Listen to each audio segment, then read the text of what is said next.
Before cities, before names, before maps, there was only darkness and the stories born from it. You've heard them before, though you might not remember where. Whispers carried on the wind, told around dying fires about what watches from the trees, what stirs beneath still water, what breathes against your neck when you swear you're alone. Every culture gave them different names, but deep down, you know they were never really different, because every shadow tells the same truth. We are not alone. You can feel it, can't you? That chill at the edge of your skin, the sense that something ancient is listening, even now. From the frozen wastelands of Siberia to the steaming jungles of Africa, things older than civilization still linger, unseen, unheard, but never gone. Some protect, some punish, some just wait. You step closer to the dark, trying to see what's there. But the dark moves first. Shapes shift. The air grows heavier, thicker, like the world itself is holding its breath. The stories weren't lies, they were warnings. And tonight, the veil between what we believe and what's real is thinner than ever. So don't look away, don't run. Because the 24 creatures the world forgot are ready to remember you. If you dare to keep the lights off a little longer, subscribe and step deeper into the dark. The night was a frozen drum, beating under the aurora. The dogs went quiet, first ears flat, noses lifted, catching a scent that didn't belong to ice or seal or man. You stood at the edge of the camp, breath fogging, and heard it. A chorus that wasn't a howl, wasn't a shout, but something born between the two. It ran across the tundra like old grief. They say the Adlet were born wrong, half child, half wolf, driven into the white where nothing soft survives. The elders don't speak their mother's name. They just warn, when hunger is older than your bones, mercy turns to teeth. You see, their shadows cresting the ridgeline, long, low, tireless. The dogs whimper. You count the shapes and lose the number in the flicker of green light. One figure stops. It stands higher than the rest. Chest heaving steam, eyes ember bright. Your spear feels like a reed. Somewhere behind you, the cook fire cracks, and every head snaps toward it at once. 20, 30, more.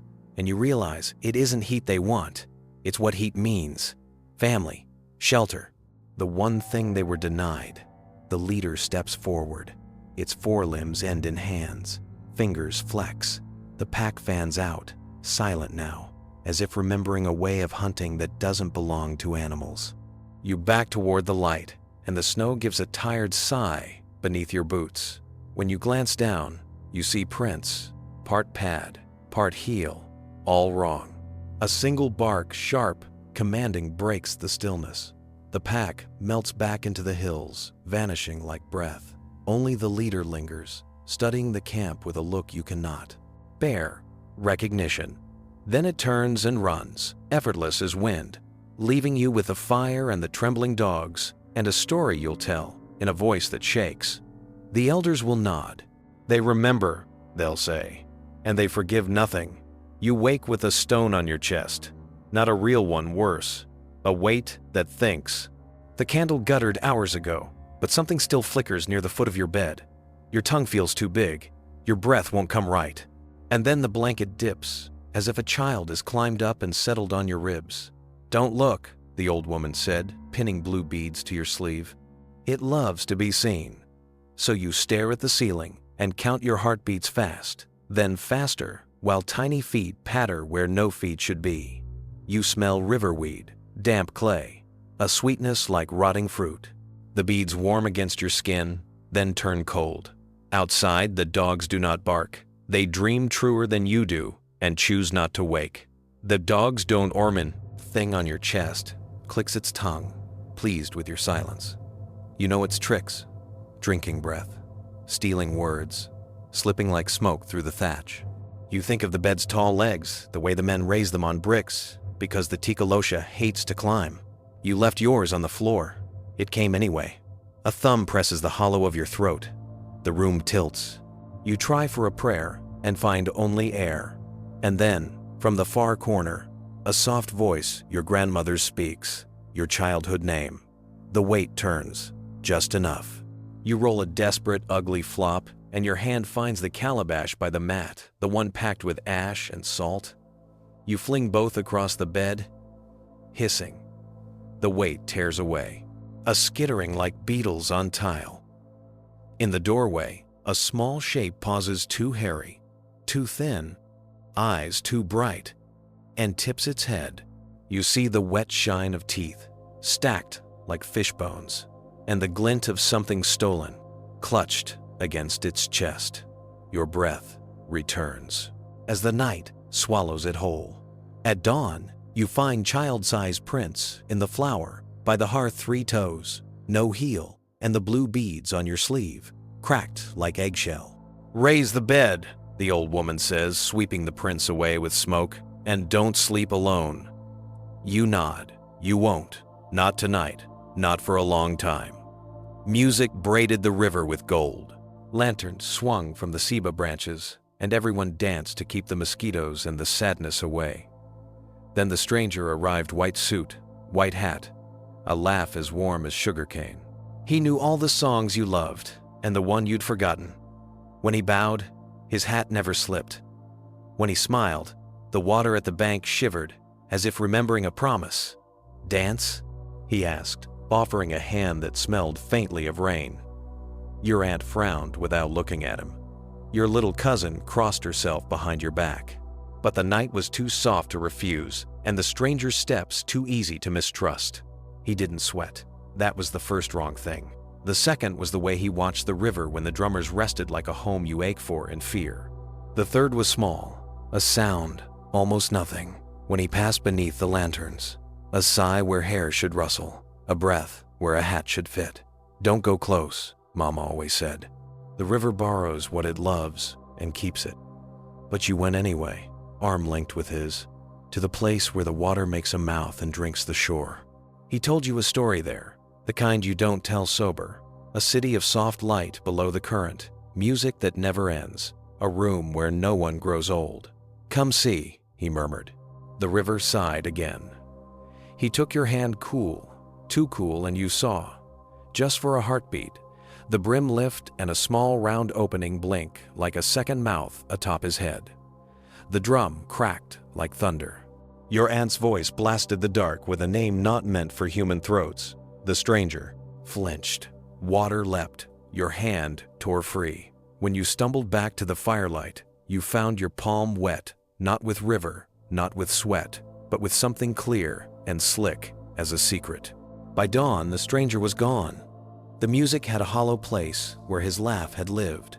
People avoided the bank without saying why. You didn't dance for a month, but sometimes, when the moon lays a silver road over the river, you stand at the edge and listen. The water hums a song you almost remember. You don't sing it back. The Danube keeps its dead. The ferrymen say this, spitting for luck as they push off at dusk. You row anyway, because the far bank sells salt cheaper and the night is kind to bargains.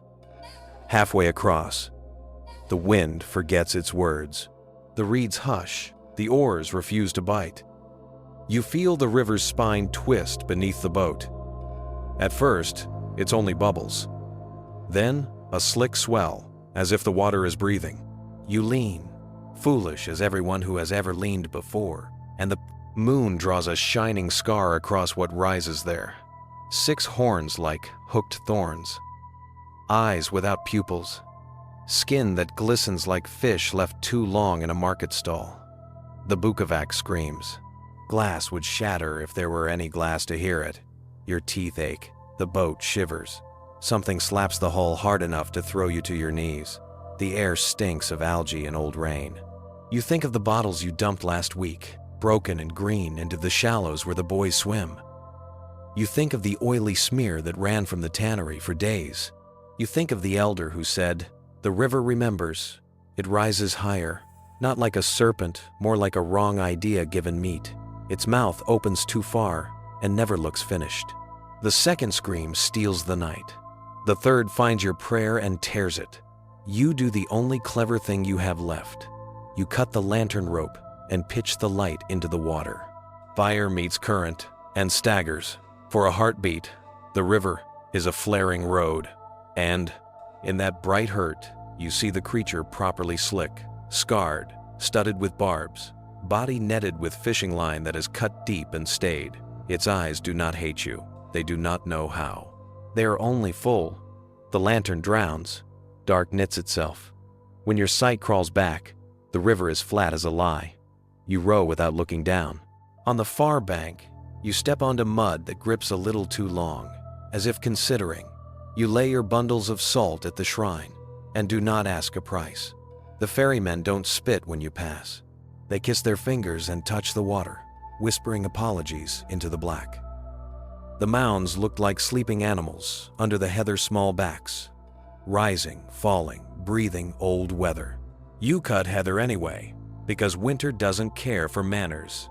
When your blade touched the first mound, a lark burst up from nowhere and scolded you in a language with too many S's. You laughed, because men laugh when they are warned. The second stroke bit soil.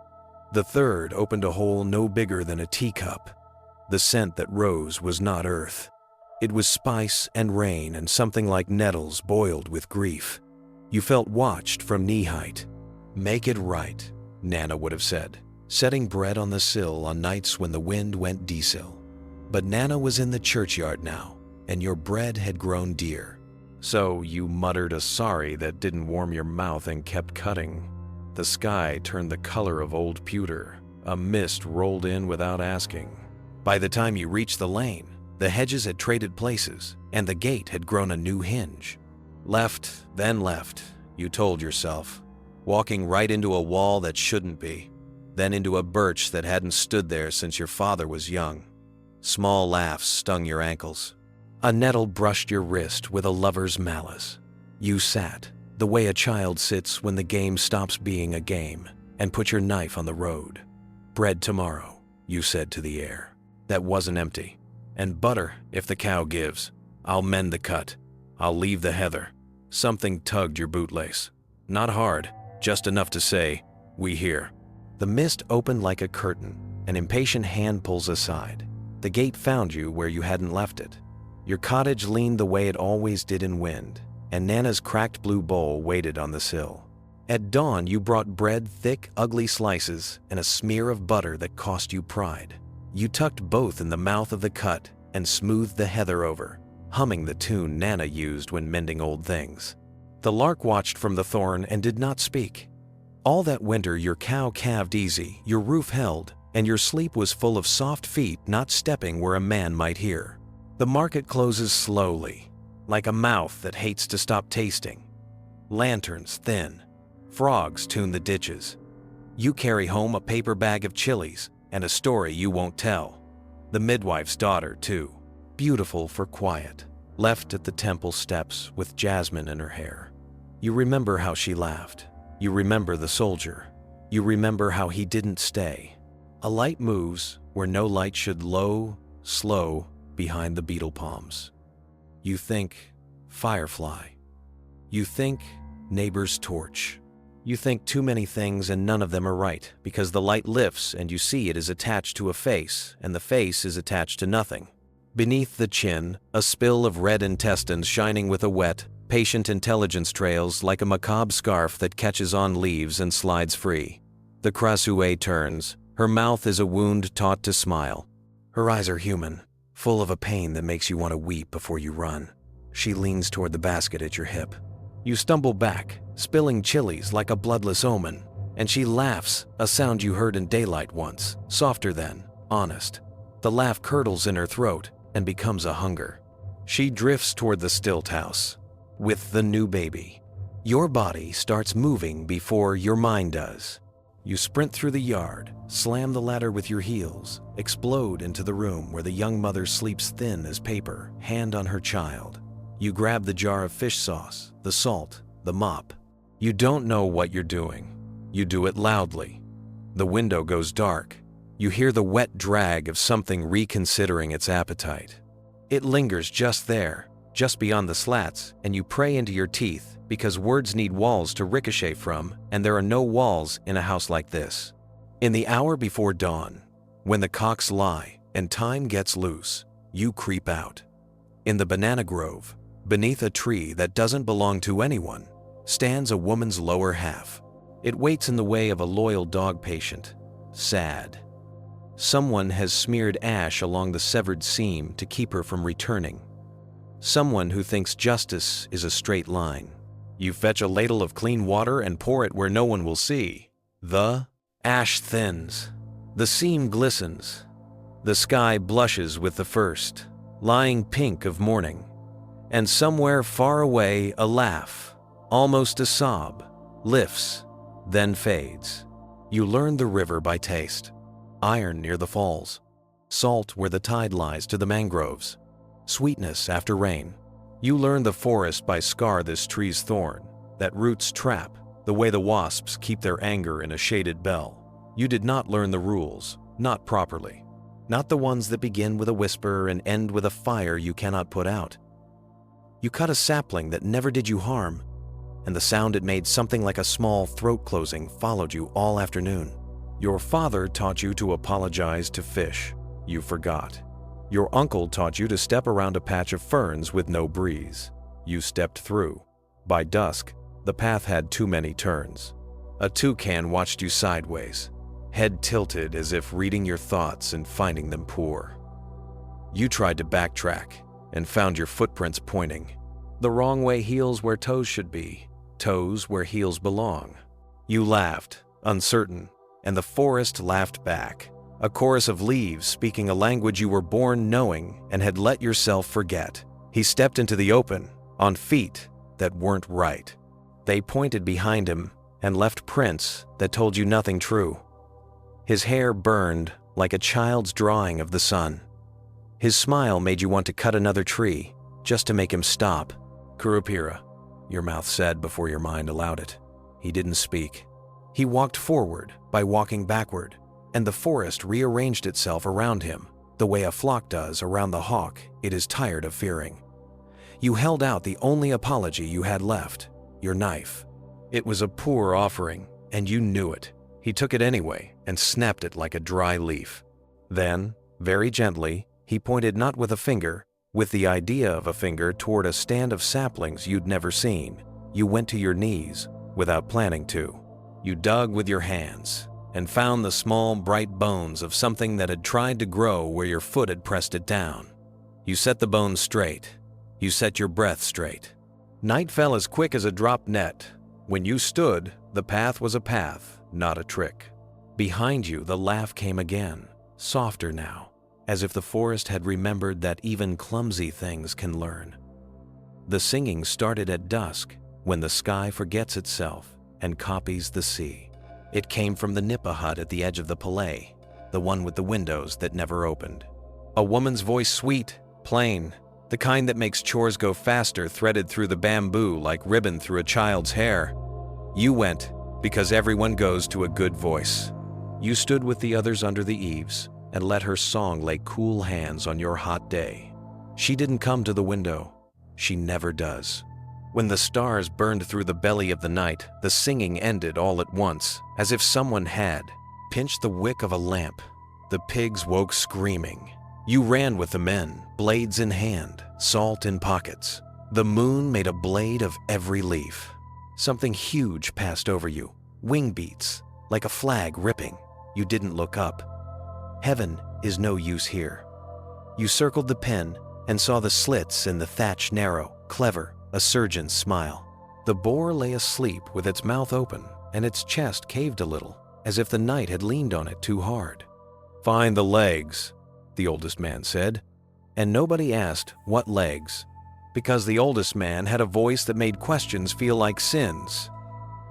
You scattered into the groves, into the hush between trees, where breath hangs and doesn't fall. Near the creek, you found them, a woman's lower half standing like a scolded child behind a banana trunk, toes kissing mud, skirt neat, the seam at the waist, a raw red mouth, salt in the seam, ash, lime. You remembered the rules and hated yourself for remembering them so quickly. Your hand shook. You poured anyway. Above you, wings paused. A body without a body hung in the banyon's architecture. A torso, a head, hair falling like a curtain, intestines looping and glistening like strange vines that had learned to think. Her face turned down to where her legs waited and would not take her back. Then to you. Her eyes held the whole of a life. The field she worked, the child she lost, the hunger that came as a mercy and stayed as a crime. She hissed not at you, not really, at the rule that said this is how it ends, and the hiss shredded into a scream that opened birds like bowls of sound in every tree. Dawn peeled the darkness, the wings stuttered. The floating body folded inward on itself and fell like a rotten fruit. The men came with sacks. Someone prayed, someone didn't. You stared at your empty hand and tried to remember every face in the village and where they'd be at noon. The nipa hut at the edge of the pali was quiet. The windows stayed shut. When the noon bells rang, someone started a new song, thin, wavering, but enough to keep the day from breaking. The graveyard had learned your footsteps. You brought candles for everyone, your mother, your brother, the child you never met, and the grass parted softly as if tired of being bent by grief. The priest had warned of fog after sundown. You stayed anyway. Some goodbyes refused noon. The first cry came from the far hill, thin as thread, then another nearer, the sound doubling back on itself like footsteps in a stairwell that never ends. Your throat closed around a name you didn't dare say. The Drekavac. The old women called it. The one that never got blessed, never got put to sleep in the right words. It was small when it showed smaller than sorrow, bigger than sense its skin a wrong pale, its eyes with too much night in them. It opened its mouth, and out came every regret you'd ever folded and tucked away. The cry didn't pass your ears, it passed your ribs. Candles guttered sideways. You fumbled for iron, a key, a pin, anything with memory, hammered into it. The little thing cocked its head like a bird listening to rain in the rafters. Go, you said, not to it, to yourself, but your feet rooted where mothers have rooted since the first child left and didn't return.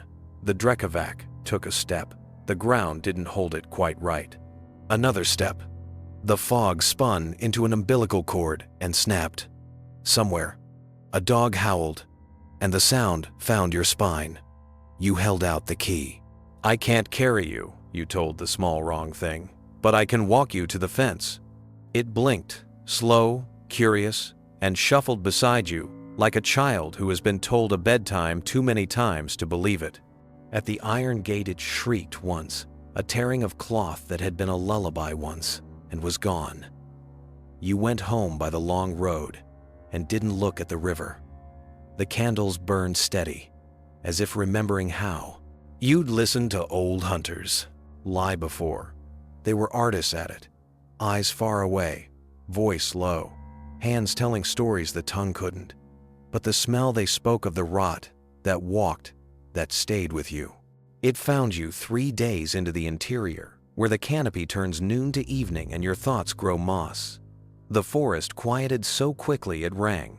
Even the cicadas swallowed their metal voices. Your guide lifted a hand and didn't lower it. His nostrils flared. The stink rolled over you in a warm, deliberate wave. Carrion, wet leather, a dead fire. When it arrived, the trees made themselves small. A single red eye blinked from a face too low, too wide. A mouth gaped in the creature's stomach, lined with teeth that looked like a badly kept fence.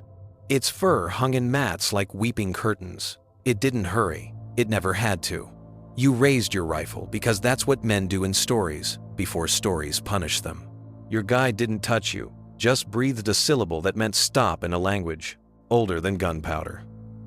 Bullets bounce, he said afterward. Then he didn't have to say it again, because your hands had already learned the lesson from other men's ghosts. The Mapinguari's eye rolled to you with a slowness that suggested thought, or hunger, or both. It stepped once, the earth sagged, and then regretted it. You tasted metal and bit your tongue to taste blood instead. Not yours, not yet. A thunderhead grumbled without rain. The creature turned toward it as if answering a summons. In its sway, you saw the outline of a man, proud, painted, certain. Then the outline flipped inside out and became a warning carved in flesh. The eye closed. It lumbered away, patient, as a drought. The forest exhaled. The cicadas remembered their work. Your guide said, "You don't put your ears where the dead sing." You nodded like you understood and promised the river with your eyes that you would leave clean. Fog stitched the inlet to the shore. The gulls went quiet, and that should have been enough. But then you heard your sister's voice, thin with cold, calling your name from the water. She'd been dead 5 winters. You ran anyway, boots sliding on kelp, heart breaking in the same old place. The voice came again closer, exactly wrong, and you stopped at the tide line where the ocean reaches to touch and recoils like it remembers how much it hates land. A shape floated there, shoulders where shoulders should be, head canted in the way your sister used to when she wanted you to lie for her. "Come," she said, and your name sounded like it had when you were 5. The fog shifted. A sleek brown back breached for a heartbeat otter. Then the head turned and smiled with human teeth. You remembered the elders' rules late. Don't whistle, don't answer, carry copper, carry stories. You had one of the 4. You reached for the tail like it was a rope. Once, you said, there was a clever sister who loved tricks, and once there was a brother who loved her enough to pretend he was fooled. The water listened. The thing in it cocked its head, confused by a door that wasn't where it had left it. You dropped a coin into the waves. Copper flashed and sank. The smile thinned. "Cold out here," you said to the fog, not to the face. "Come in, or go. We don't stand in doorways." The voice broke just for a breath, and behind it, you heard a chatter that wasn't human. The shape slid backward, all grace gone, an animal's truth showing under the stolen mask. The inlet trembled once, as if something large had turned in sleep. Then only the gulls remained, screaming their stupid courage at the gray. You walked home with your coat unbuttoned, letting the cold talk you back into yourself. The boy laughed when you warned him. Outsiders do. The cliff path curled like a loosened braid, and the moon painted the ocean in a way that made every promise feel true. He wanted photographs, you wanted silence. Then, the drums began far, then near, then all around, the air trembling the way a dog trembles before thunder. Torches bloomed below the ridgeline, one by one, as if the mountain had decided to grow stars of its own. The boy lifted his phone. You slapped it down so hard, it skittered into Naupaka. "Face," you whispered, pushing him to the dirt. "Down." He didn't ask why. Your voice had become someone else's, the voice that holds babies when whitewater turns and paddles bow their heads. They came in a column that made a straight line out of crooked land. Not ghosts like in cheap stories. These were men taller than the telling, armored in night moving as if the world remembered how to move around them. Some carried spears that had tasted too much daylight. Some carried nothing but the kind of authority that makes kings drop their eyes. A wind like old breath passed over your back. The boy tried to look, and you pressed his head until his forehead kissed the soil. The line passed through you, not over salt on your tongue, iron in your nose, a grief that didn't belong to you, but took anyway. Somewhere in it, a conch called a name you used to answer in dreams and haven't heard since your grandfather left. Silence lifted, slow as dawn. You rose on your knees first, the way a good apology rises. The boy's face was wet with earth and something else. His mouth worked. "Who?" he began. "Not who. When," you said. The torches had become stars again. The path remembered itself. You retrieved his phone and handed it back face down. "Next time you bring a gift," you added, "and you keep your eyes on the ground." He nodded, and for once, learned without arguing. Plague teaches a town how to whisper. The baker leaves loaves without knocking. The priest coughs in Latin. Doors close like eyelids. And yet the dead don't stay where you put them. The earth rises. The house grows thin with silence. Your mother sleeps at noon, as if practicing forever. At night you hear a sound from the churchyard, soft, patient, not digging, chewing. You take a lantern because superstition needs light to grow teeth. Over the wall, between the crosses and the weeds, you find a mound swollen as if the grave is breathing. The sound comes from inside wet fabric, wet lips, sucking on something that never runs out. You remember the midwife's tale. When the shroud slips into a dead mouth, it can make a hunger that reaches back along blood. You remember your sister gone gray in 3 days, your uncle in 1. You should fetch the priest. You don't. Some things want a witness more than a blessing. You find a stake because stories say so. You find nerve because someone you love is running out. When the lantern gutter flares, you see the body through a seam in the earth, its jaw working, its cheeks round with effort, the corner of a burial cloth tucked like a comforter between its teeth. The sound is smaller than your fear. You reach in not brave, only done with being afraid, and hook the cloth with 2 fingers. It resists like a child refusing medicine.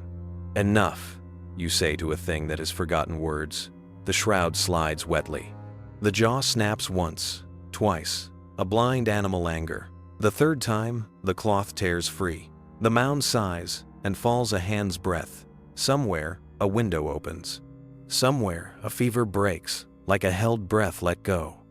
You sit on a headstone and hug your elbows until your bones feel like yours again. In the morning, the priest will call it a miracle, and you will not say otherwise. But in the lintel of your door, you'll tuck a scrap of linen charred to ash, and you'll sleep a sleep that tastes of bread again. The village hangs garlic at doors for vampires, blue beads for envy, and laughter for goblins. Laughter doesn't help. Laughter invites them.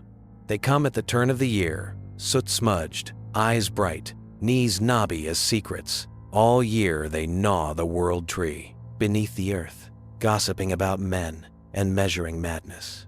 When its trunk thins to a finger's breadth, midnight chimes, and they scramble up to our kitchens to steal sausages and scents. They found you kneading dough too late, humming a carol your mother sang wrong on purpose. They perched on the lintel 3, 5 more and made the room smell like cellar apples and wet wool. Lazy, one squeaked, nose twitching. Greedy? Another tittered, counting your loaves. The smallest bit your braid and spat out flour. Offended. You remembered the rules. No spinning wheel tonight.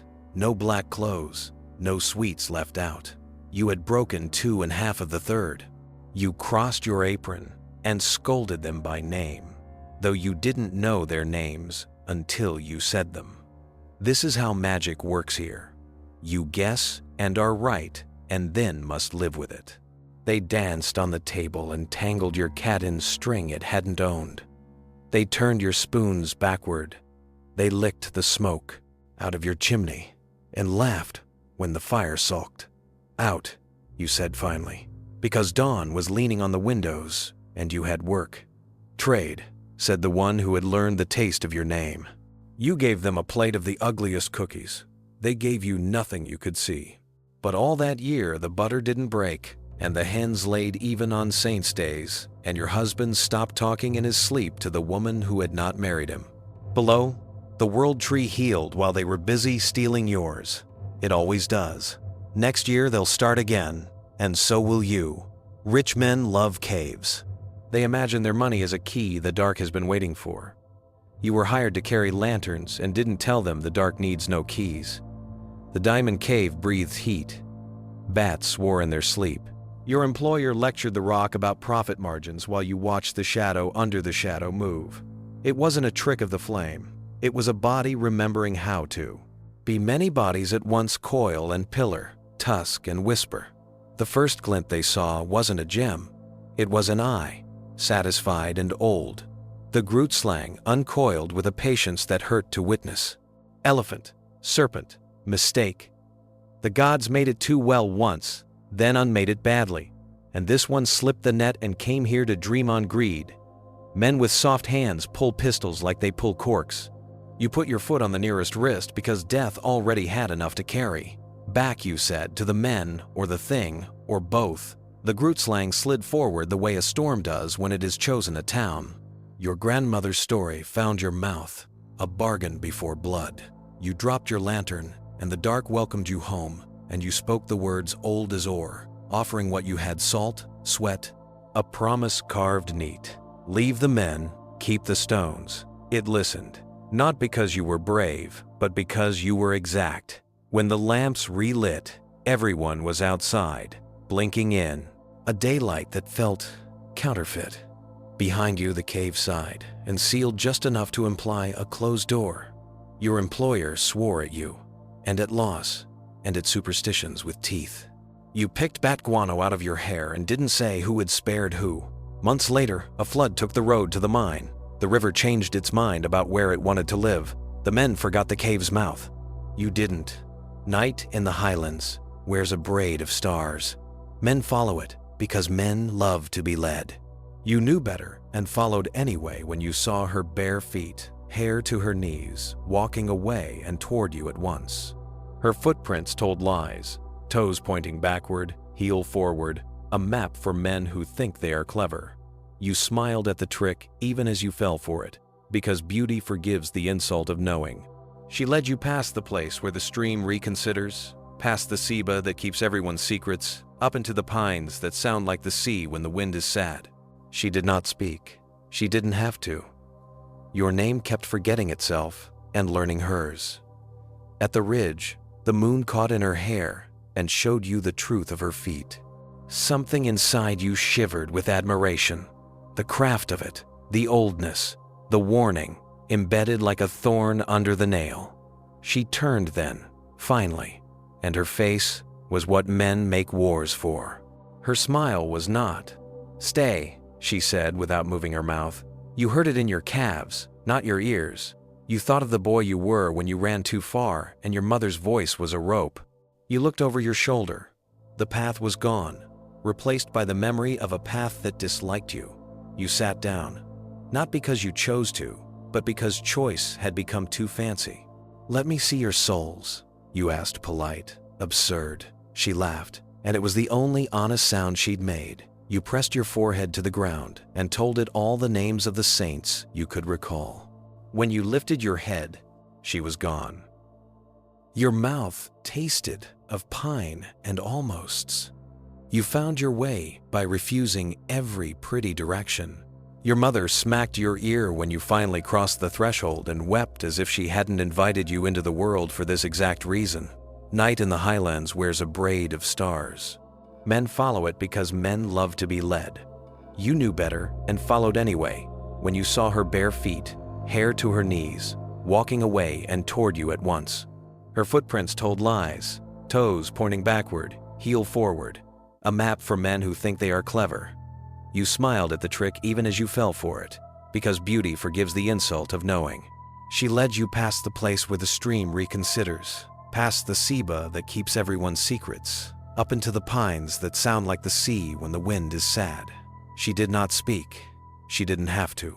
Your name kept forgetting itself and learning hers. At the ridge, the moon caught in her hair and showed you the truth of her feet. Something inside you shivered with admiration. The craft of it, the oldness, the warning, embedded like a thorn under the nail. She turned then, finally, and her face was what men make wars for. Her smile was not. "Stay," she said without moving her mouth. You heard it in your calves, not your ears. You thought of the boy you were when you ran too far and your mother's voice was a rope. You looked over your shoulder. The path was gone, replaced by the memory of a path that disliked you. You sat down, not because you chose to, but because choice had become too fancy. "Let me see your souls," you asked, polite, absurd. She laughed, and it was the only honest sound she'd made. You pressed your forehead to the ground and told it all the names of the saints you could recall. When you lifted your head, she was gone. Your mouth tasted of pine and almosts. You found your way by refusing every pretty direction.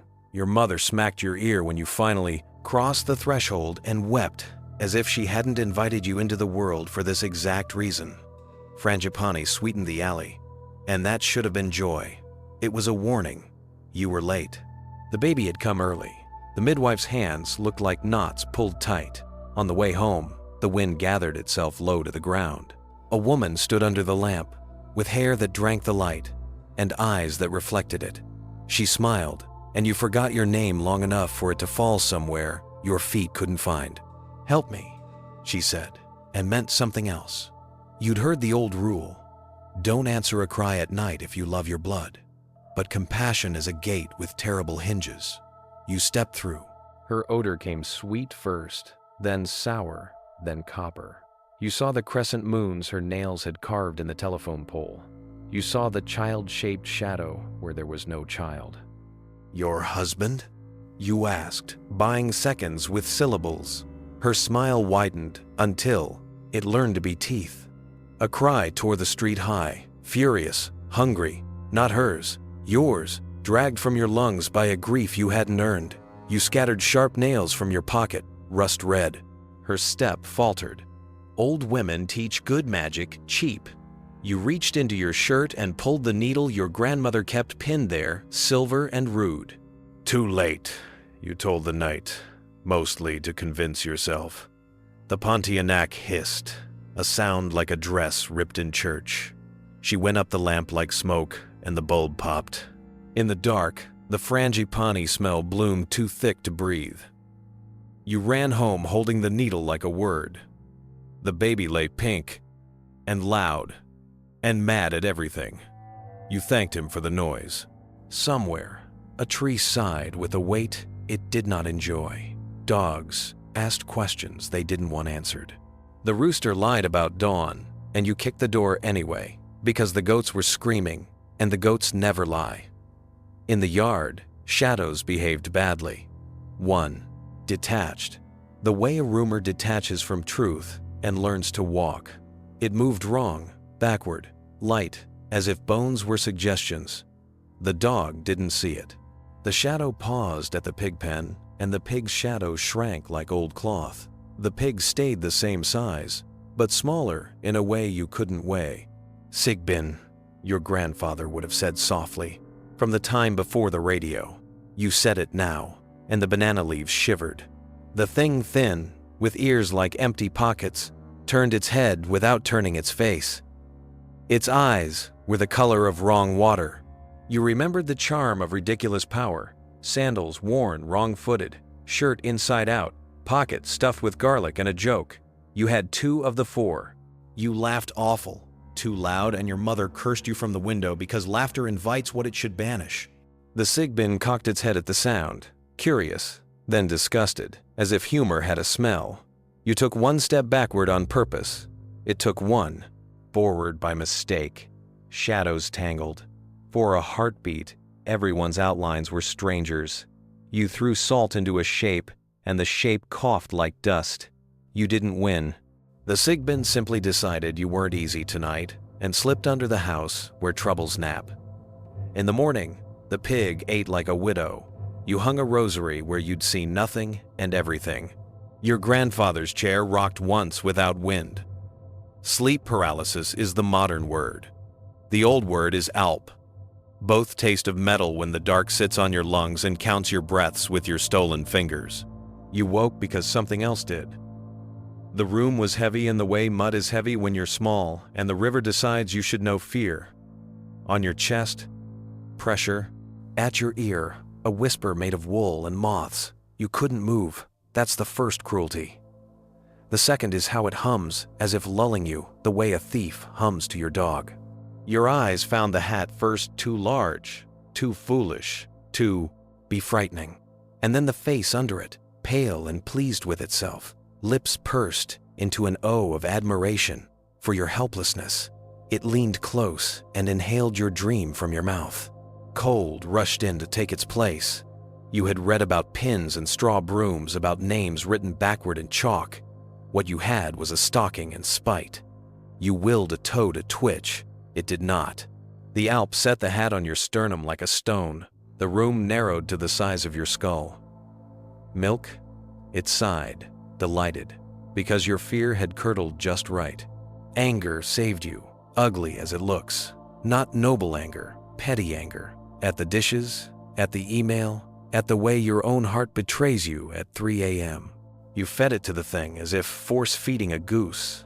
It choked surprise, indignation, because malice prefers clean flavors. The spell hiccuped. Your finger found the edge of the stocking. You flipped it over the hat. The world exhaled. Cloth smothered a trick older than your grandmother's grandmother. The weight fled. You rolled in wretched grief onto the floorboards and the laugh wasn't wise, but it was yours. You hung the stocking over the bedpost after that. Ugly magic deserves ugly trophies. By day, she sold you coconuts and news. By night, you salted your windows and pretended not to know which roof her shadow preferred. The babies slept with garlic at their necks and you kept your tongue behind your teeth because calling someone a monster makes you complicit if you're right. The scratching began like a mouse in a story that ends with a priest. The roof sang of thin feet. A tongue, narrow as cruelty, slipped between the eaves and tasted the air of your house. It found the cradle. The baby sighed and didn't wake. Your spine learned a new temperature. You had ash. You had salt. You had a bolo that had never cut anything living. You had, most dangerous of all, certainty. You climbed the ladder with the kind of slowness courage borrows from. Foolishness. The moon watched like gossip. On the roof, something hunched woman-shaped until the wind forgot to help. Its hair hung like wet rope. Its lower body was elsewhere, waiting like shoes at a threshold. The tongue flicked at you, disappointed to find you instead of what it wanted. Enough, you said, and your voice sounded like the old woman who raised you and hit your knuckles when you lied. Ash to the seam, salt to the seam, lime to the seam. You didn't have the legs. Someone else had prepared them. But you had a prayer that wasn't pretty, and a knife that chose this as its first truth. The Aswang shrieked, not at pain, at inconvenience, the way hunger shrieks when denied its schedule. She fled. Dawn took the rest. In the morning, the market bustled. The coconut seller was gone. The stall smelled faintly of vinegar. People didn't look at each other much. You bought garlic you didn't need and slept with your shoes on the wrong feet just in case. The banyan's roots fell like ropes. Children swing on them in daylight and ghosts in every other hour. You walked beneath because the shortcut saves 10 minutes and costs 1 story. Heat had gone out of the day reluctantly, leaving its taste on the blacktop. A man leaned where no man should 3 inches above the ground, clothes perfect, feet refusing to logically exist. He smiled like a neighbor. "Sahib," he said, "a match? Your grandfather's rule, look at the feet first." You did, and absence stared back. A shadow without a body is a bad omen. A body without a shadow is worse. He had neither in the way of proper men. You did not run because running invites chase. You did not grant the match because favors invite residence. "Night is long," you said mildly, and stepped aside. He floated into your path again, less polite. The banyan leaves whispered among themselves about hospitality. "I am thirsty," he said, and his mouth didn't wet the word. You took the copper coin from your pocket and rolled it across your knuckles badly. His eyes followed, hungry for the shine. Ghosts with unfinished work hate copper. It reminds them of transactions closed. "Temple is that way," you said, pointing with your lip, rude on purpose. He hissed, a small sound, embarrassed to be thwarted by poverty. The roots stirred, a grandmother making room at her hearth. The boot drifted back into the banyan's shade and thinned, sulkily, like tea made for enemies. You reached home with your pulse on your tongue and lay down on the cool concrete and thanked every boring god in a row. Swamp nights sound like arguments. Bullfrogs complain, mosquitoes insist. Cypress knees mutter about old floods. You were 17 and faster than your fear until the thing stepped into your headlights and both of you learned something about brakes. 7 feet, if lies are shorter than truth. Scales that remembered sunlight badly. Eyes that took your reflection and made it. An exit wound. It didn't lunge. It simply was, and the part of you that had always known fairy tales were instructions. Threw the car into reverse without asking your hands. It followed. Casual, the way a gator follows a duck that hasn't decided its prey. Clawed fingers kissed the hood and left love letters in the paint. You screamed because sometimes that works. It didn't. You remembered your granddad's toolbox because panic likes metal. The flare gun lay under a nest of honest wrenches. You popped the trunk like a magician and fumbled the bright, useless thing out. The creature cocked its head, curious cat, bored god. You fired into the night above it, and the sky opened a red flower, and the swamp recoiled, offended. It blinked, slow. Then it stepped back into the palmettos, as if terrible had always been an option, and it had other appointments.